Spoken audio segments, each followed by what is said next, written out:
right, good afternoon, everybody. You guys, you're all extremely impressive people. I'm just going to jump right in. We have names and titles on the screen. I'm just going to ask you to tell us briefly your story, how you got here, and what are all the things that you've done on the way. Let's try to make it super dynamic. Hi everyone, I'm Shan. I'm one of the co-founders of ShopBack. So what ShopBack does is we're a one-stop lifestyle portal where we connect users with over 1,500 merchants like your Taobao, your Grab, your Shopee, and so on. How I ended up at ShopBack, I actually first started out in a bank, didn't find my passion there, switched into e-commerce in Zalora, and shortly after co-founded ShopBack with a couple of other friends, most of whom were actually from Zalora. So been doing mostly marketing, changing a lot of roles to helping launch new countries, and now more involved in business development work. So really excited to share a bit more about my experiences. Hey everyone, so I'm Mahdi Shariff. So formerly we used to run a company called Shunfei. It's a big advertising technology company out in China. Also a disgruntled banker from back in the day in London. And more recently we just set up our own new project called Guanxi.AI, where we're trying to help people build better relationships and help identify the right people for any given problem from relationships you trust. Hello everyone, this is Lu. I'm the founder and the managing partner of Fusion Fund. Fusion Fund is a Silicon Valley-based venture capital firm focused on early stage from C to Series B round, tech and healthcare investment. Then how I ended up become an evil investor.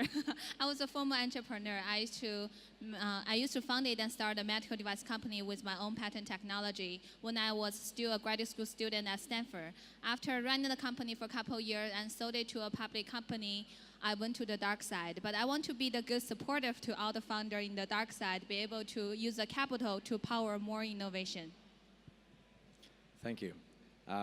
You all ended up making it to the Forbes 30 under 30 list, which I don't think is the most impressive thing that you've done, but rather what you just described. But to make it very personal and very concrete right away, I would love to ask each of you to share one or two super difficult moments or situations from on the way to here. This is a tough question. If you want to really challenge yourself, tell something that you've never told on stage before. Who wants to go first? I'll try. So I think one of the most difficult things at the start was also trying to get traction and trying to get enough merchants on board with us. I think thankfully for us, some of us were from Zalora, so we actually had some type of e-commerce relationship set, but there were a lot of e-commerce big guys like your Taobao and Airbnb, these kind of guys that we had remotely, no remote connection of sorts, and it was difficult to actually reach out to them and try to partner with them. But I think through a lot of teamwork and a lot of hustling, I think that's what a lot of us do best, we managed to actually work with more partners and merchants. And I think one thing that I would also say it's quite a milestone for ShopBack was that quite recently we actually managed to bring all these big guys together on one stage. Like imagine your Booking.com, your Expedia, all of them actually on a panel together. So I think that was something pretty great for us, that we are able to bring the ecosystem together, even guys that traditionally would not be seen talking to each other because they're competitors, but actually telling them that we're enabling them, helping to power their businesses forward. I think that was something that's pretty cool, but actually started out being very difficult. Yeah. What did you have to do to convince them to actually do that? A lot of it was just taking time, trying different angles, sending different people, trying to get connected to them through like LinkedIn or trying to find them at events, or really going through every single medium that was ever thought possible. Sometimes even stalking on Facebook and seeing where they hang out, and a lot of things that a lot of shopbackers do just to get to know the right people, to just have a chance to share more about what ShopBack can do for them.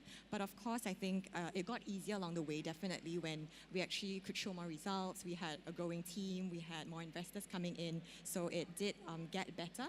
But I think the earlier days were definitely a lot tougher in this aspect. Sure. Mahdi, I've met you all over the world. I know you're hustling away anyway, so what's your pick? So I think one of the hardest things from my side was actually just trying to explain something that seems highly illogical to everyone around me. So given we're out here in Singapore, you probably also have Asian parents, and mine are especially conservative. So when I told them I was going to leave investment banking to come join a very early stage business in China where I didn't speak the language, You can imagine, with squat hole toilets as well at the time, you can imagine the kind of look of disillusionment they basically gave back to me. And I think one of the things that we spent a lot of time trying to do is trying to help convince, or not convince, but try and articulate why our rationale for what we were doing, so they can kind of come on side. Because actually without that kind of wider support, it's actually pretty challenging to take that risk. And so one of the things that we were chatting actually at Slush in Shanghai about was about this idea of kind of secret co-founders. So these kind of people that you have to kind of talk about all these challenges to that help act as a support mechanism, but aren't necessarily people you're actually in your team. And I think by bringing that together, that helped kind of try and overcome the challenges of trying to take a risk that otherwise seems very logical to most people around you, so that you can get the support to kind of take the jump. Go for it, Liu Chen. Yeah, to me, it's like I always feel like all the practical challenges is now it won't make me really frustrated because I'm a solution person. I'm result driven, so I try to find a solution for it. No matter it's a big challenge, small challenge, I always be able to find a way out. But the hardest part I ever found from my professional career is more about fighting against the stereotype. When I was a young founder running a medical device company for type 2 diabetes, I got challenged from investors saying that I've been in this industry for more than 20 years. You're only like early 20s, why I'm listening to you. So I got this a lot, but I was like, I have to take it and work through it to be able to make my company success and also successfully exit my company. And later when I start to be an investor, start my own fund, the same thing came again, that the average age for VC in the Valley is 46. And very few female as well. All my partners I recruit, all my team members, they're at least 10 years older than me. So people start challenging like, okay, are you able to start a firm, run the fund, and also invest in the company and continue to do it? And I have to still go with it to prove myself, be able to raise 2 funds, each $100 million, to show that, okay, it's not about just a certain profile of the investor could run the fund. Like there's a food of the capability, food of possibility for us to have diversity in this industry. I have to ask, did you end up taking money from some of the early investors who challenged you and completely doubted your ability to do those things? Actually, very interesting. I become very good friend with lots of the investors who challenged me when I was a founder. I kind of feel like later, when I was younger, I feel more angry about stereotype. But when I getting more experience, I feel like there's a reason people have a stereotype. We have to use label to recognize the word. But it's good thing about, this is the good thing about Silicon Valley. Yes, people will put a label on me, but when I prove that I could be able to achieve certain thing, they're also open-minded to change their perception and also open up to give this opportunity to this younger founder or younger investor and potential work with them. So that's a part I really appreciate about Silicon Valley. Yeah, I really like that too. There's a very good question on Slido already, so I'm just going to actually read it word by word because I think it has many good elements. So, how important has mentorship been along the way for you? Who have been your mentors, and how did you find them, or did they find you? So, Mahdi, if you want to go ahead first, and then we go around. Sure. Like this. Yeah, so I think on the mentor side, I've been super lucky that I've met some great people that I've worked with in the past very closely, and had quite an honest relationship with them. And I think one of the things with mentors is that they don't necessarily have to be someone that you work directly with, but someone that you can actually bounce back and have a kind of second opinion and actually help you question yourself around the decisions that you're making. And I think in terms of really finding them, what I found most effective isn't about just chasing the person with the highest title or kind of the biggest person in your industry. It's more about seeing people that have actually followed your flow and the flow that you want to go down as you go forward. So when I was looking at mentors, for example, I specifically hunted internally in my old firm a gentleman that had worked in multiple different countries, had been an entrepreneur as well as being back on the corporate side, had done investment himself, and then also was involved with a lot of charity projects and social impact projects, because that's something that's super important to myself and our team. And so that just meant that the advice that I get was going to be more aligned to actually where I wanted to go, versus basically the advice is going to get me to a different place.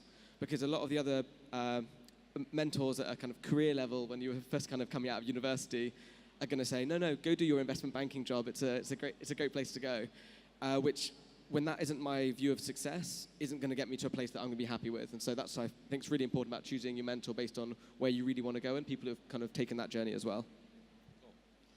All right. For me, actually, I don't have an official mentor.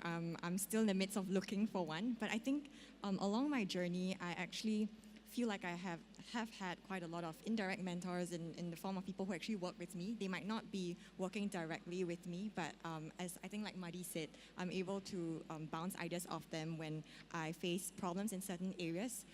They have had similar experiences before and are able to give me some advice. So I think that has been very much important.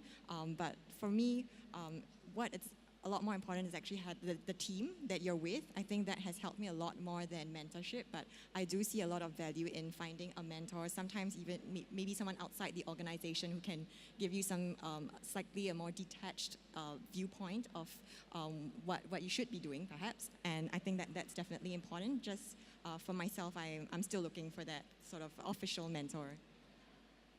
Lou? Yeah, so for me, I don't really have any professional mentor, mentor for my professional career. But I do think I benefit a lot from personal mentor. So I have 2 personal mentors, and I don't really talk with them about my work, about my job, about my company, but more about for example, microeconomy. Now there are lots of discussion around financial crisis, right? We're kind of overdue for next recession, and they're much experienced, and they went through 2 or 3 recessions before. So that's what I learned a lot from them, because to me, I feel my limitation is I could study, I could learn fast on the information I got currently. But from a bigger scope, I don't really have that experience. But from their story, I was able to say that, okay, his story is always repeating again and again. But now we have new technology. Something will stay the same, something gonna change. And how we make decision based on the previous experience, that's truly valuable to me.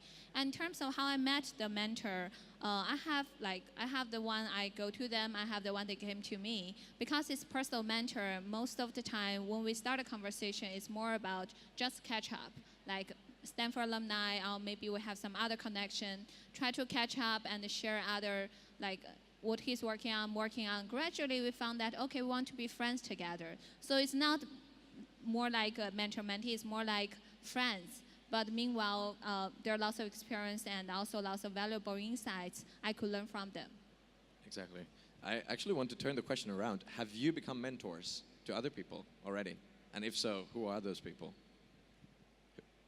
So yeah, actually, there was when I was back in the M&A world, I had a 14-year-old a 14-year-old teenager who came over and got introduced to me.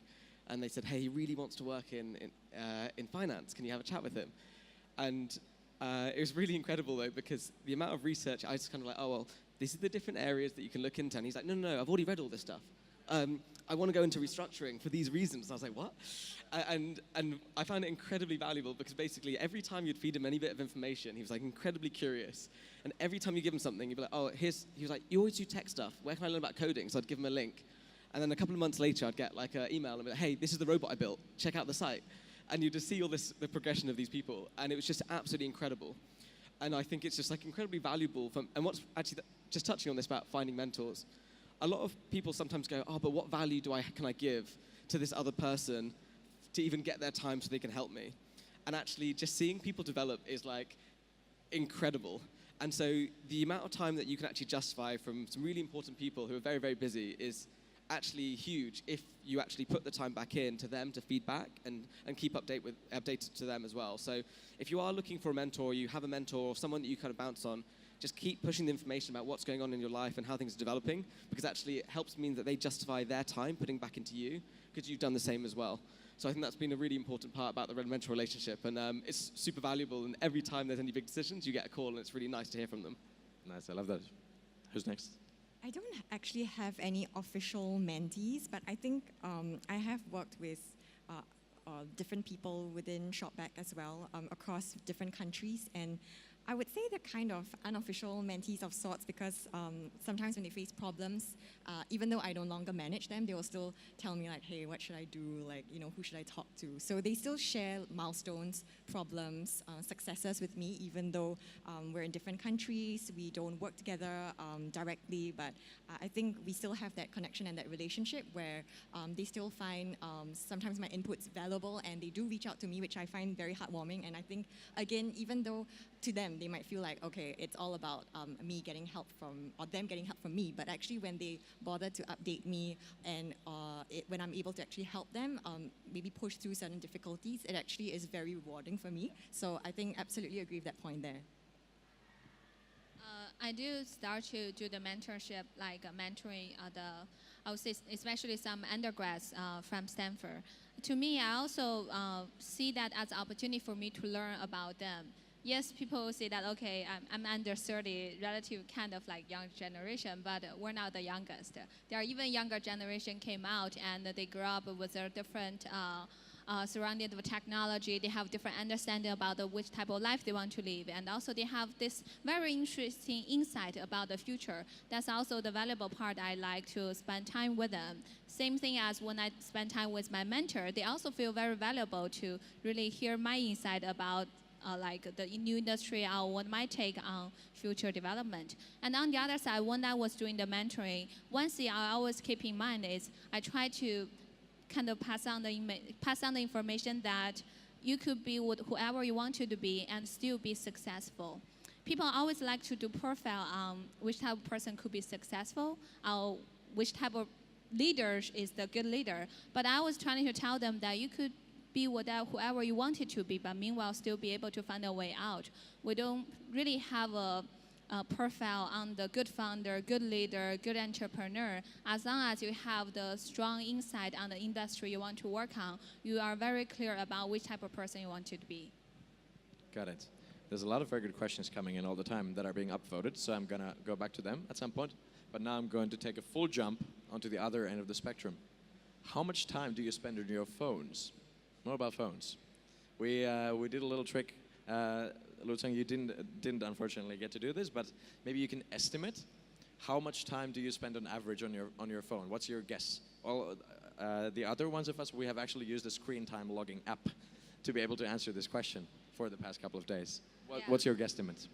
I don't have my phone with me, but I have to say that I basically use the phone all the time. Like the reason because I'm based in the United States, I always travel between East Coast, West Coast. I take United, but lots of people hate United because the services are bad. The reason I'm still taking United flight is because the Wi-Fi are stable.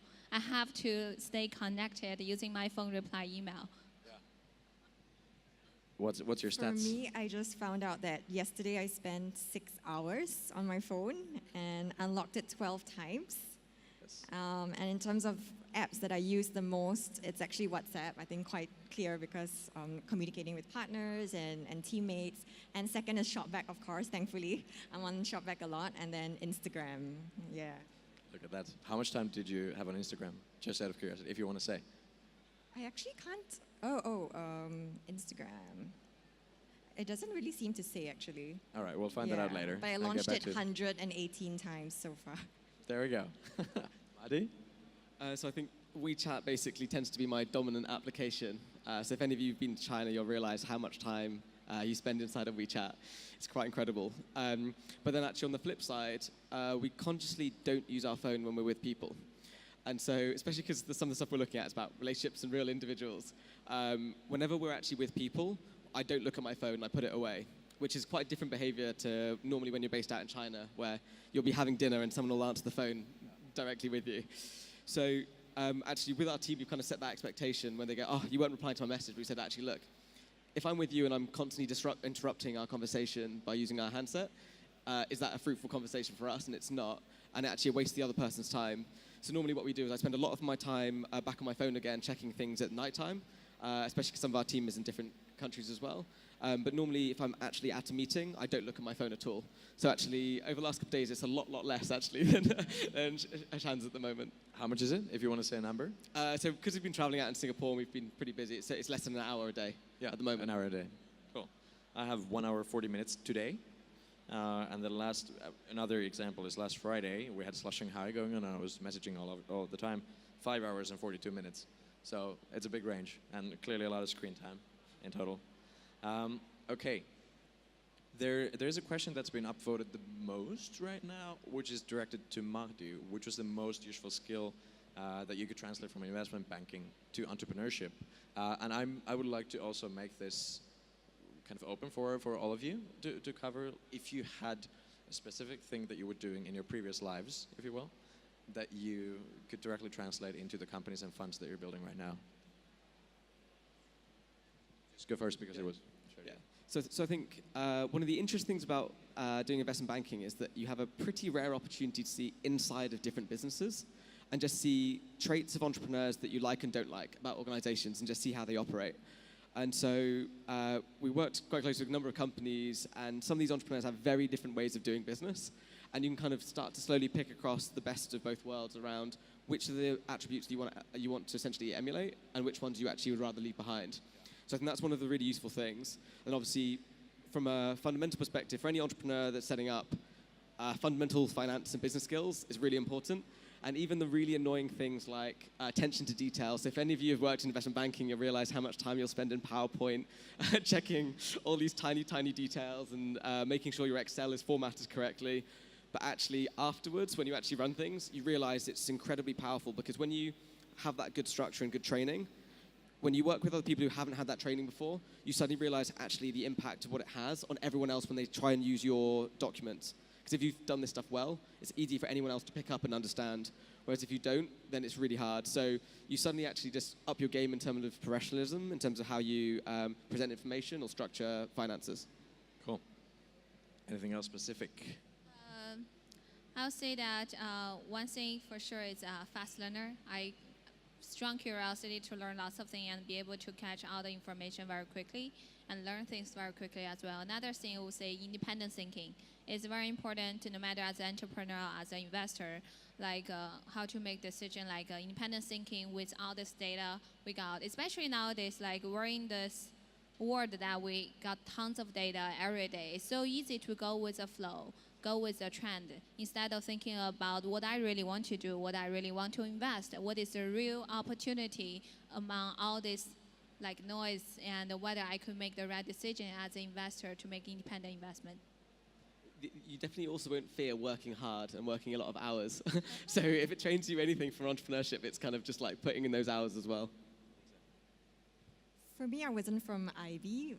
I was working in a bank, more doing research, and I think that in terms of translatable skills, I would say making more data-driven decisions to know that, whenever you want to do something, there has to be some sort of rationale behind it, but it doesn't mean that you overanalyze, because I realized that when you're trying to run a business or do things for the first time, you shouldn't pay too much attention to trying to analyze every single thing, but just having some guiding principles that make sense, and then after that, measuring your performance to see whether it went well. Yeah.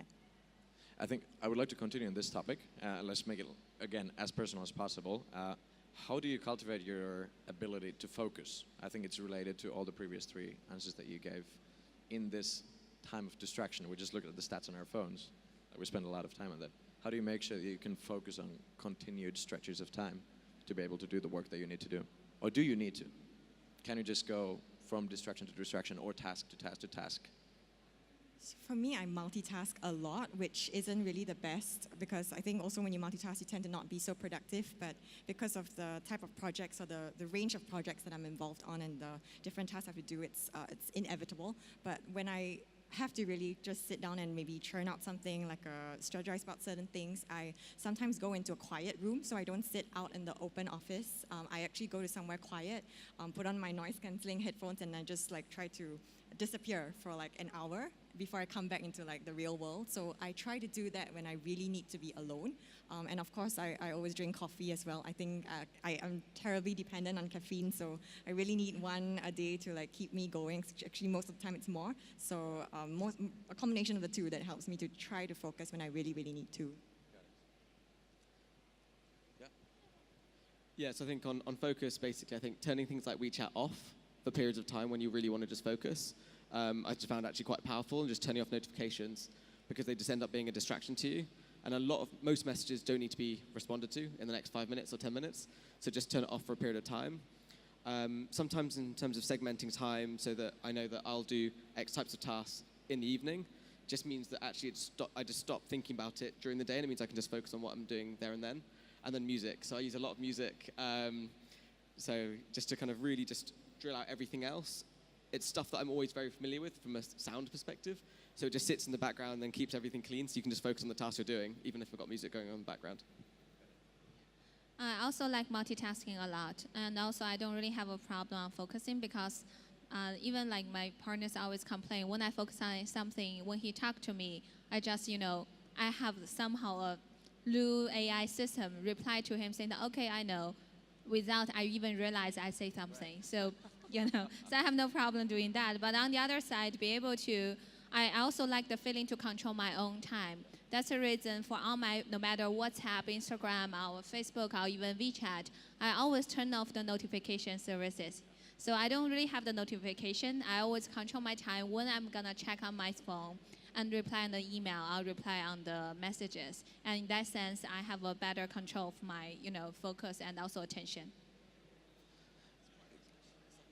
What's that? There's quite a nice question on the second one. You can ask that. Go for it. So there's a question that says, what are the pros and cons for starting companies at such a young age without any significant experience? And I think one of the pros is actually naivety in some ways. So definitely I think when you touched around overanalyzing situations, it's something that I see a lot from some of my friends who I used to work with who wanted to go into entrepreneurship, and they go, oh, but there's just so many of these problems that I just can't overcome right now. And so they don't start to take the first steps to doing it.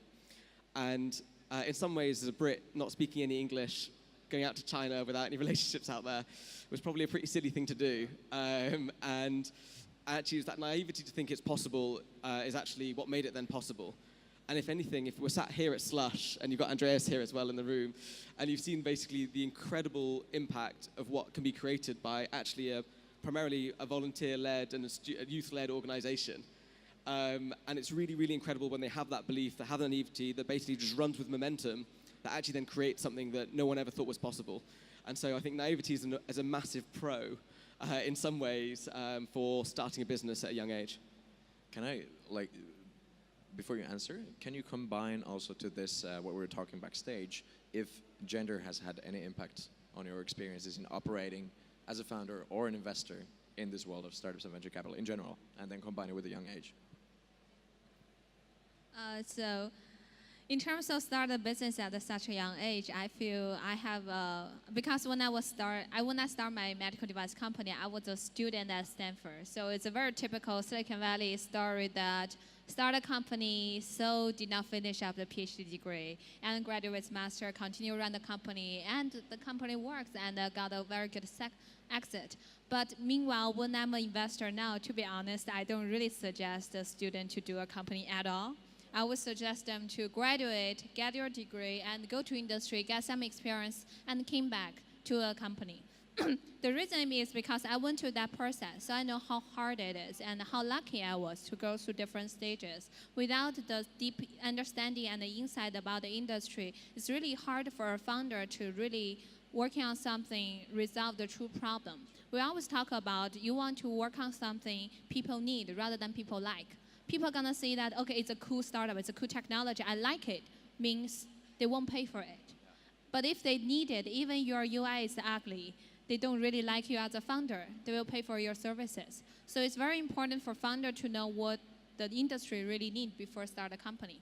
But meanwhile, as a young founder, there's still lots of good thing about it. One thing is we could work really hard, super energetic, could work super long hours. To be honest, running a startup for sure is a competition of how the level of hard working, right? So for sure that's a good thing. Another thing is I feel at a younger age, we normally have a stronger curiosity about the industry and be able to take bigger risks. That's also the reason in Silicon Valley we saw, yes, we have very successful experience, the founder. We also have Mark Zuckerberg, who are willing to take very big risks in order to build something wonderful and amazing.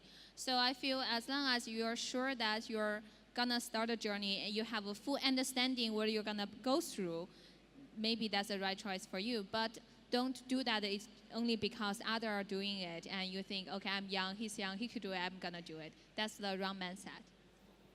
I think completely agree with a lot of the points. So I shan't emphasize them again. I think in terms of gender bias that Andreas brought up, I actually didn't face any of them. I think for at least in e-commerce or in tech, especially in Singapore and Southeast Asia, I don't think people really care whether you're a guy or a girl. It's really about what kind of results and value you can deliver. Even though you may be young, I think e-commerce generally in this part of the world, it's mostly quite led by the younger crowd, and I don't think that has been really much of a disadvantage. I think actually starting out young is great. Maybe I can touch a bit more on the cons of that, because after a while, after you go into your second, third year, you actually realize that not having enough experience in certain areas that actually requires years to build up actually is a big lack for some of us. And that's when we start trying to hire more experienced people who can actually fill these gaps, who know things a lot better than us. But I think at least at the start to just work really hard to gain traction. I think being young really is a huge advantage because you really have the hours on your side. You don't have to worry about your family, your kids. That's great. And it allows you to focus a lot more and just really put in your whole heart and soul into the business. But as you scale, you definitely need more different types of diverse individuals to join you, but still with a single purpose to really grow the company and build a product that people will use and love. Yeah, I do want to add a little bit because yes, e-commerce in general, female, because majority of your user will be female, so it would be nicer to have a female founder. But in the deep tech and healthcare industry, yes, that's an issue. And also as a VC, I remember a couple years ago when a journalist came to interview me, he told me that the ratio for female partner level in the VC industry is 5%. And several years later, now it's 7%. So we got 2% increase. And for the firm funded by female, it's only 3%. So very few female investors in the tech industry in general, and also not many female founder. But meanwhile, I also want to promote it because, I hate to talk people saying that, oh, we want to have the equivalent a gender equality, so have female. That's not the case. The reason we want to have the diversity in the community is for innovation. Diversity is critical for innovation, and also having the diverse background, the founder will create more business value. So it's actually good for business. That's the reason I encourage more female try to choose engineering or tech as their career path. I'll become a female founder, and when you become successful after you exit your company, welcome to join my party to become a female investor. Sure, I'll try to head in that direction. All right, guys, 3 things. We need to wrap up. 2, despite the long hours, I hope you do get some sleep. I'm gonna be rogue and ask for 1 sentence if you have a piece of advice for especially young current entrepreneurs or would-be entrepreneurs in the audience. No longer than 1 sentence because we're already a couple of minutes over. I would actually just go with read books. So it's incredible how much knowledge you can get from them. So stop all the quick news and just read books. For me, it's just to find a great team to actually build a good product with you, alongside you. I always believe the best is yet to come. Perfect. Thank you so much. Let's give a huge round of applause. Thank you, everyone. Thank you, guys.